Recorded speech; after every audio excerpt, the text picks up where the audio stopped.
Om Swastiastu. Assalamualaikum warahmatullahi wabarakatuh. Namo Buddhaya. Salam sejahtera. Salam. Tetap semangat dan salam guru penggerak. Saya Gede Jingga Mas Darsika, calon guru penggerak angkatan 7 dari Kabupaten Karangasem.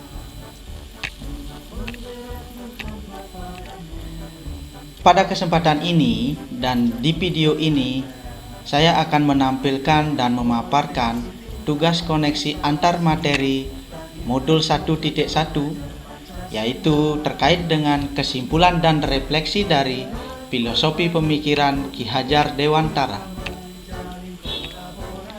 Dalam filosofi pemikiran Ki Hajar Dewantara menyatakan bahwa pendidikan pada hakikatnya adalah menuntun atau memberi tuntunan terhadap segala kekuatan kodrat yang dimiliki anak agar ia mampu mencapai keselamatan dan kebahagiaan yang setinggi-tingginya, baik sebagai manusia maupun sebagai anggota masyarakat di lingkungan tempat tinggalnya.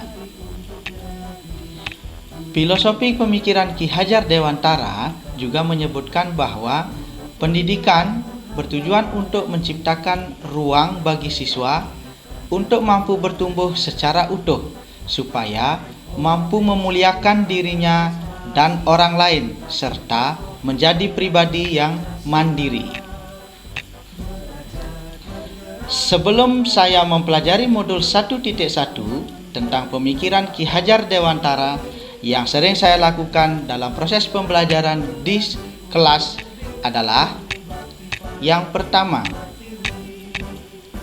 hanya mentransfer materi layanan ataupun pelajaran kepada siswa. Yang kedua, hanya melihat nilai dari aspek kognitif saja. Yang ketiga, siswa sebagai objek pembelajaran, sehingga proses pembelajaran yang terjadi di dalam kelas berpusat pada guru atau dengan menggunakan metode teacher center. Namun, setelah saya mempelajari modul 1.1 tentang pemikiran filosofi Ki Hajar Dewantara, saya menyadari bahwa apa yang saya pikirkan dan lakukan selama ini tidaklah tepat, sehingga tumbuh kesadaran dalam diri saya. Yang pertama, saya menyadari seharusnya saya melakukan proses pembelajaran secara menyeluruh. Artinya, dalam proses kegiatan pembelajaran tidak semata-mata hanya melihat nilai kognitif yang dicapai oleh siswa tersebut. Yang kedua, sebagai guru, saya harus ikhlas, penuh kesabaran dengan segala ketulusan hati. Hal ini diartikan dengan tujuan agar mampu mewujudkan proses pembelajaran yang menyenangkan dan berpusat pada siswa atau student center.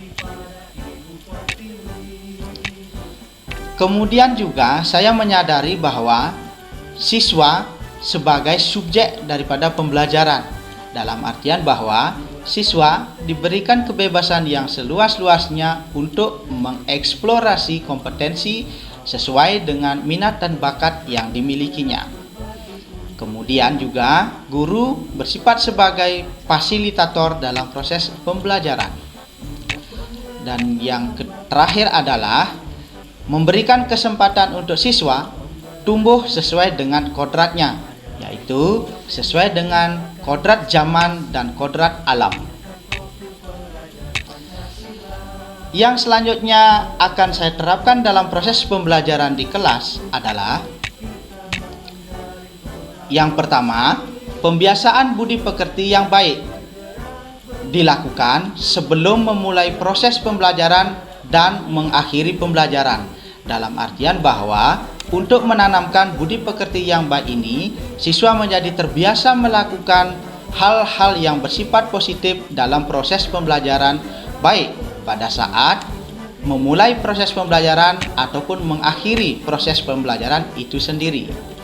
Yang kedua, merancang pembelajaran yang interaktif dan menyenangkan dengan melibatkan siswa sesuai dengan metode student center atau yang dimaksud dengan proses pembelajaran yang berpusat pada siswa itu sendiri. Yang ketiga adalah menerapkan pembelajaran abad 21 di mana siswa akan mampu berpikir secara kritis, kreatif, mampu berkolaborasi dengan teman, dan mampu berkomunikasi dengan baik. Dan yang terakhir adalah pembelajaran tidak lagi menuntut, tetapi dalam hal ini pembelajaran bersifat menuntun.